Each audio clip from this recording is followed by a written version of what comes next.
Hi guys, welcome to your puppy class graduation. Last week of puppy class, it's hard to even call graduation with just me in my house. So I'm going to wrap up a few things for you. I do plan on still uploading some additional videos to your group, mostly to do with settling your puppy during excitement, but I do need help with that video. Exciting my dog and then having someone get a good video of that and how to do the calming, and I want to do some better recall videos for you too. So this group will still be open probably for another 6 weeks past this, to make sure that I given everybody lots of opportunity for the materials, and obviously I'm always available through the Facebook site anyway, but yeah, I will continue to keep this group open for a little while. I just want to talk about your down behaviors. Again, I'd love to see how things were going, and I know some of you have shared some videos with me. I do have some videos to still watch. But what we really want to be doing is we want to be getting away from our helpful luring. And I cannot demo that with either of my dogs because they both know how to do that. But the best I can advise you is to try to be patient. When if your puppy is not quite understanding when you say down, they're not quite understanding to go all the way to the down position, just be patient before you jump in and lure them, and try to lure them without any food in your hand. Guide them and show them what you're looking for, without giving a food treat every time you have to help them. So that is key. If we are always rewarding that entry-level position, there's no reason for them to raise the bar or to try harder or to do more work for those rewards if we're always going to give them away for kind of a lower criteria. Once we raise our criteria, we have to start giving less rewards for those lower criterias. What we want to keep in mind when we are rewarding is that we are rewarding kind of faster behaviors with our dogs. Though in the beginning, we'll take whatever they give us, but keep that in mind moving forward, that if you are rewarding your puppy for a slow lie down behavior, that may be your long-term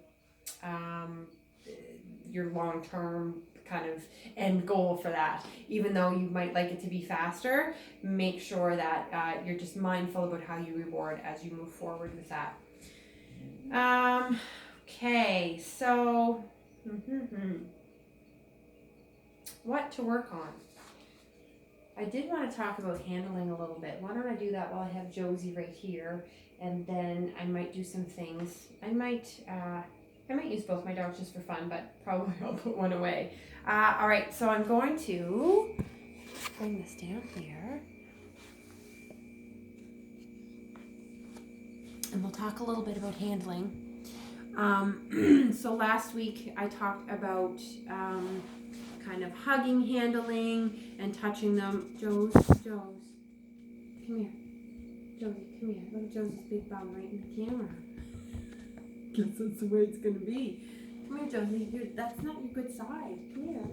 That's your big bum. Lie down. Flat. That's a good girl. You're my good girl. Yeah, so last week I kind of talked about handling them all over, getting them used to being touched everywhere. I talked about paws and about how most dogs, see how Josie pulls away? Riggs was different, but most dogs are fairly sensitive about having their feet touched, therefore don't always love having their nails trimmed. Sorry, bud. So it's something that you definitely, again, don't force it with them, but I tend to like overhandle an area close and then maybe take a quick, whoa, good girl, quick moment to the foot. I would usually feed if I was doing that with a young puppy that was just getting used to that handling, and then I would release. Notice how when my little dog here struggled a bit or fought me or gave me an indication that she didn't like the handling, notice I didn't stop handling. I didn't tighten my hold on her, but I kept it steady. Okay, so I'm not forcing her, but I'm letting her know that just because she's moving, oh girl, she's way more relaxed now. Just because she's moving doesn't mean girl. Okay. Just because she's moving doesn't mean that I'm going to stop. So that's a really important lesson for dogs to learn. And Joe's she's just an absolute love, but she doesn't love to be groomed. It's usually not a struggle. That's being very dramatic, me calling it a struggle, but definitely she doesn't like having her nails trimmed. I can feel her tense when I do that. Riggs is super, super relaxed when I do his nails, like ridiculous. I've never seen anything like it. Of all the struggles he is for me, trimming nails and grooming isn't really one of them. But yeah, Joe's doesn't love it, and but she tolerates it, and she's learned and she understands that I'm not going to go away, that she's going to struggle. I'm going to continue to hold her. I'm going to continue to follow through with grooming, and it's not going to be a fight. I don't get mad. I don't restrain her harder. I don't give up. But I just stay consistent and persistent. What I did want to kind of show you a bit better is, because I think I know I did it last week with him, just the hugging behavior. Dogs do not tolerate or like being hugged, and they learn to tolerate it, but it's not something that they really love. It's something we usually need to get them used to. So I just want to show, you can probably see a bit more with Joe's. Come here, Joe's. Come here, Joe's. Stand. Good girl. So you can see how she doesn't really love that. She doesn't look terribly happy. I'm happy because I'm hugging my JoJo, and I just love her. I love her so much. Oh my gosh, I love her. Doesn't she look like she's in pain? She looks like she's in pain. I don't think she is though. I love her. See how when I let her go, she's so quick to just get away from that pressure. And she gave me a lick cue, okay? So she's like, oh, my goodness. So when I hold them in that hug state, I don't expect them to give me a calming cue because they're really uncomfortable. They don't like that. But usually, see, she even did the shake off. Usually when you let them go, there's now Riggs' big bum. Usually when you let them go, they will, you'll feel that kind of release, whether they do a lip lick or a yawn, or like Josie did, that shake off. So it is something you should practice with them. They do need to get used to that so that they can tolerate periods of restraint by a vet tech or you, or a groomer, or any hugging from any human, or children or anything like that, so that they get used to that kind of handling. My dog's gonna knock that right over. My dogs are crazy. So the last thing that I kind of wanted to talk about in regards to grooming is like brushing and nail trimming. So with that, yes, Joe's like, oh, don't groom me. She needs to be groomed regularly though. Come, Joe. So in regards to brushing and nail trimming, the same thing as with getting them used to being handled in ways that they don't necessarily like. Go slowly with it. And definitely don't force them. Don't be forceful. Understand that they've got a lot to get used to with that. Typically with brushing, when you start adding a brush and doing this kind of stuff with them, with puppies, they usually want to bite and chase that. That's their natural instinct. It's their natural instinct to do that. They investigate everything with their mouths, and if it's moving, they're going to want to chase that a little bit. So usually what I'll start with is just start with having them, my hand is the brush right now, just tolerating the brush being on their body. And you maybe need to feed a little bit when you do that. Sorry, my puppy's flipping around over here. You may need to feed a little bit when you do that to keep them distracted, to offer a reward, and to make it a positive experience all around for them. And then you could do some slow little strokes, not too quick, but nice and slow. Feed, release. Yeah. In regards to toenails, when you decide to do toenails, see again, he does not care about having his feet touched at all. He doesn't care. In regards to doing toenails, when you do them, just do one at a time, obviously. But even if you just get one, good girl, Josie, even if you just get one paw done a session, you are ahead of the game rather than, okay, Jojo, you're all done. Yeah. you are ahead of the game if it doesn't become a struggle. All right, so if you're uncomfortable handling their feet or doing their nails and you're not confident with it, your dog's going to feel that, they're going to know that. So just do 2 or 3 nails, get 1 paw done. You come out ahead of the game if there's been no struggle, and you get some of those nails trimmed.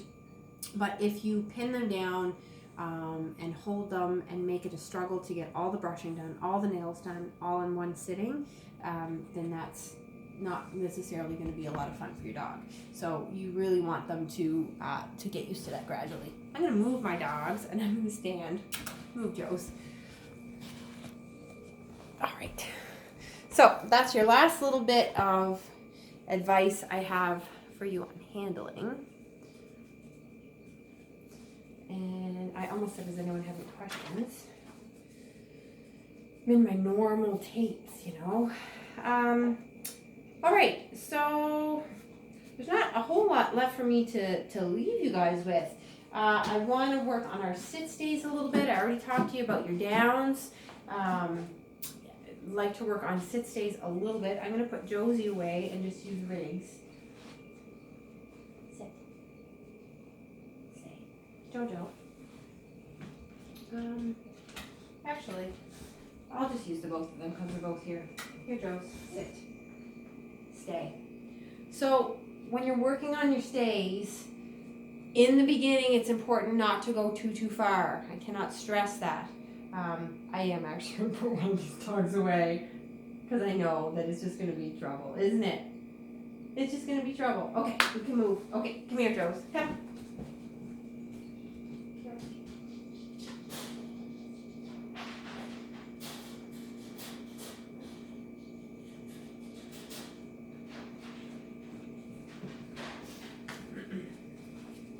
I'll end up focusing too much on 2 dogs rather than teaching your lesson. So, yeah, when you're doing your stays, you don't want to go too far a distance. You want to stay fairly close to your dog. Stay. Usually, maybe 4 or 5 feet away at the most. Biggest reason for that is if your dog moves on the stay, you need to go right back to them. You need to put your hands on them and put them back into position. Stay.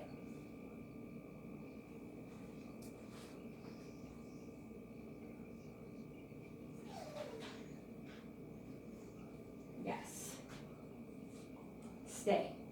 As long as they hold position, they can earn reward, and I repeat my stay. Don't get too brave and go too far away. It is, it's inviting to do that once you get a little foundation with your stay. But really trust me, get some duration, get some solid behavior, some solid foundation in that behavior before you start moving too far away. The distance will come relatively easily once you get some good duration. Yes. So for me, stay. This is excellent distraction for my puppy because I'm not actually paying attention to him. I'm really paying more attention to trying to teach a class. So I'm paying attention to him a little bit, but even the fact that I'm distracted, he knows that. So that's a distraction to him that I'm not completely engaged with him.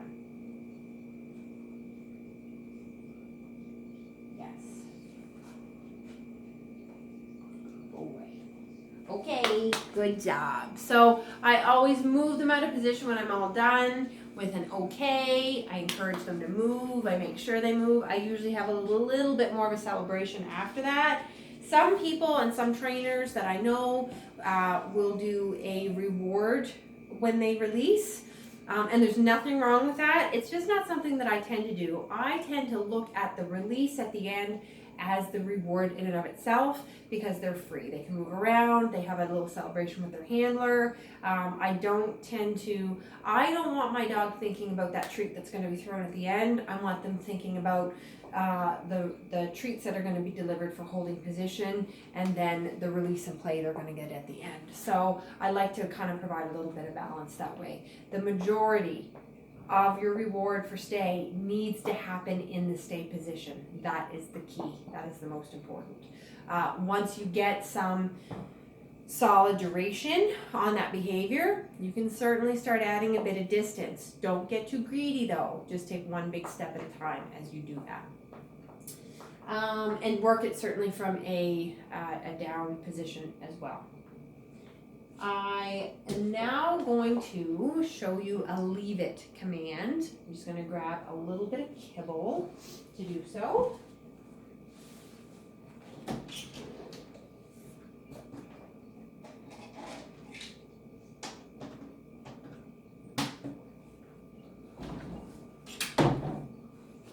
It's a great video of my kitchen.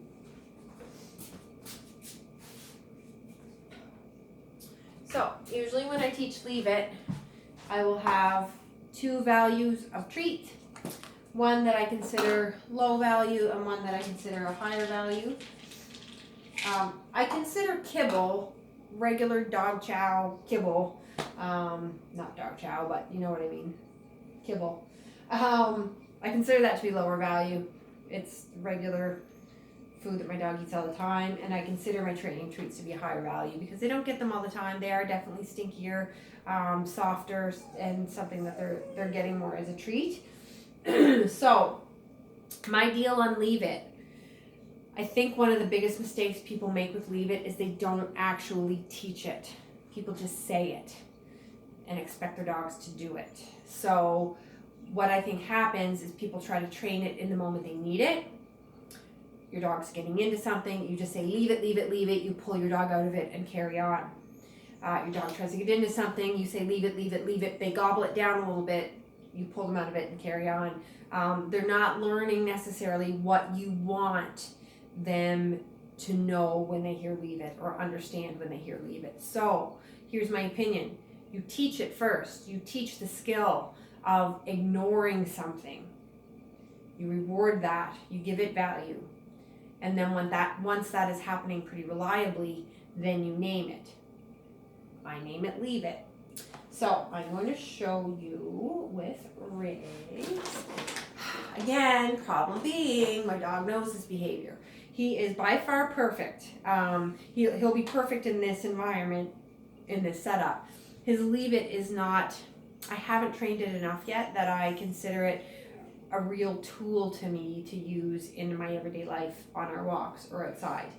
In the house, he's okay, but I definitely need to train it more, and I definitely need to start using it and training it in the environments where I need it. So again, we tend to only train leave it in that moment when we need it, and I'm a little guilty of doing that with my leave it.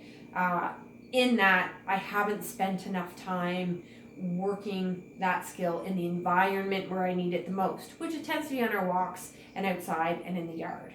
I practice it here in these videos. I practice it in class when I do demos. That's about it. I'm guilty. So I guess I'm shaming myself to encourage myself to maybe do that a little bit more in my regular life. Honestly, dogs don't generalize well, so because they learn to do something in one environment, they don't easily know how to do it in each new environment. And leave it is one of those real examples of exercises that dogs need to know everywhere, because opportunities for them to get into trouble are everywhere. So yeah, I need to train it more in my environment. But I'll show you how to teach it in kind of a closed setting. Here, buddy. Come here, buddy. You're going to leave that toy behind. Hello, my little friend. How are you doing? Yeah, good boy. So, let me set this up. Stay where you guys can see it. Back here, yes.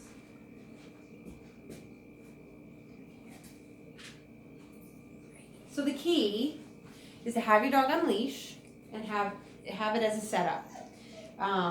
So I've got something lower value on the floor, and then I have higher value in my pocket, and I'm going to just march him again. He knows this in this environment. Here, buddy.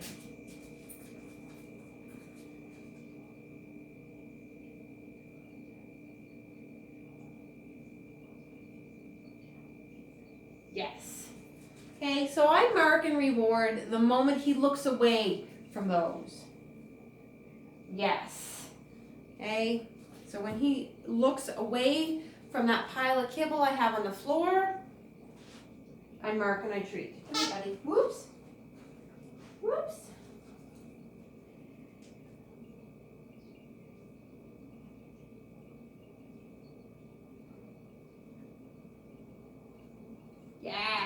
good boy. Now, truly, I don't care if my dog turns around and looks all the way back to me. Usually I'm pretty content, and again, Riggs knows this a bit. I'm pretty content if they just take their attention off the pile of kibble. Even if it was in a class setting, if they just kind of looked away at another dog or looked across the room, I would still reward that. It doesn't have to be a direct eye contact to me. It doesn't have to be a sit or anything else. It just has to be, I looked away from that pile of food, mark and reward. Go away. Yes. Okay, so that timing of your reward is important. Go, buddy. Let's move it over here. Wait.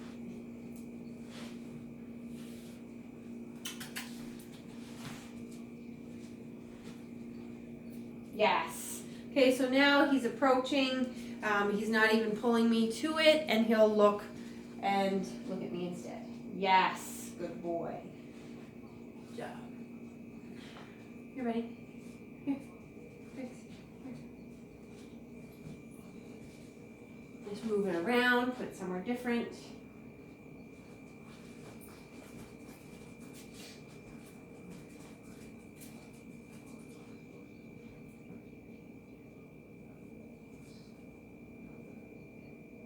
Yes.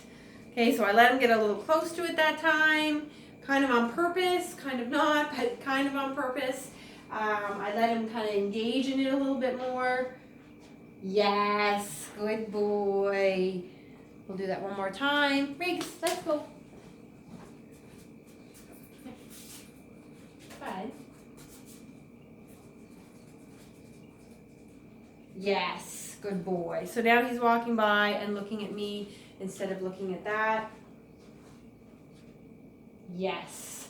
Once your dog is offering that behavior pretty quickly or pretty reliably, they're looking at you instead of that pile of food, then, and the cat's gonna go up to it, that'll be interesting. She's probably gonna eat it. So once they're reliably kind of checking in with you, you can start calling it something. So you can see how this has really upped his interest in that. It's kind of interesting. Casey, don't eat that. Go on.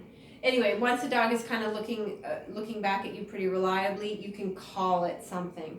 So the timing for your cue, your verbal cue, you can see the cat come in again. The timing for that is as your dog's head turns away. So once your dog's attention comes off that food, again, they do not have to make direct eye contact with you, but once they look away, you would say your leave it, mark, and reward. I'm going to get rid of this cat and then demo that.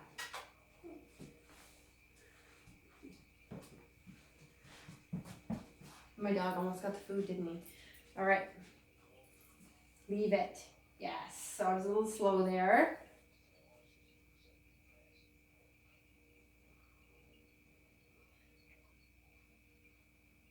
Leave it. Yes. He's checking in with the cat across the way because he knows that she's also stalking the food. So he'll look at her and then at me. There's a lot going on. Leave it. Yes. Josie's sulking in a crate. The cat is stalking his food.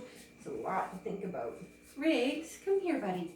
Riggs, come here. Good boy.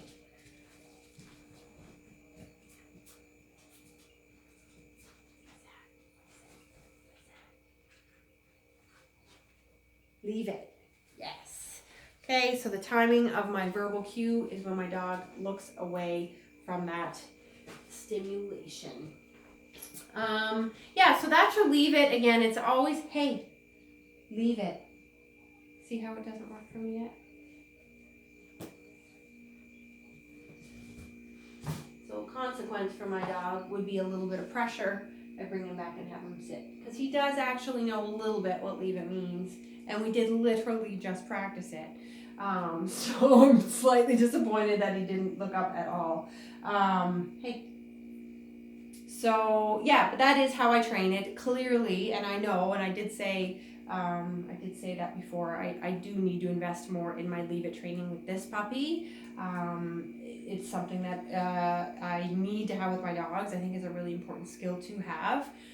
It helps you control their dogginess. It helps you control their natural instinct to scavenge if you have a good solid leave it. Again, important, don't just train it in the moment when you need it. Do some setups like this. Once you get a bit of an understanding, and this is probably my problem with rigs, is once you get that basic understanding, you need to up your criteria to things that they find more desirable to put on as your object for them to ignore. So toys, what I should use particularly would be like cat toys in my house or things like that. His regular toys, yeah, they're rewarding, but he has access to them all the time. So pick things that are like would be really considered high value if they were stolen, something they don't get often, things like that. Whatever it is you're taking out of their mouth very often, use that as a setup. Keeping them on leash is key in the beginning. If you, or when you get to the point of not having them on leash, using a second person for training would be ideal. So that if the leave it kind of fell through, you could have them remove that object, because the idea would be that the dog not be able to ignore your command and go ahead and self-reinforce. So, but for the training for now, definitely keep them on leash. Keep in mind when you're rewarding for leave it, you need to be super engaged and kind of connected and celebrate your dog for doing that leave it. It's a big deal. They're natural scavengers, so it is a really big deal if they take their nose off a prize or their mouth off a prize that they have found and come to you to collect a reward or a celebration. So make sure that you do celebrate those leave-its because it is important. I don't really have much else to wrap up with you guys. I am offering Manners online training starting next week. If you'd like to carry on with where I carry on from my puppy training skills and kind of keep you moving forward until we can get together again, let me know, and I'll also post something to the page letting people know about that. It would be the same kind of format, weekly videos, demos with my dogs, and here for you for feedback on your videos or posts or questions or anything. So let me know if you'd like to do that. Reach out to me for that. Other than that, when we can get together again, come back and see me for some live training. That would be fun too. Until then, happy training your puppies. Thanks, guys.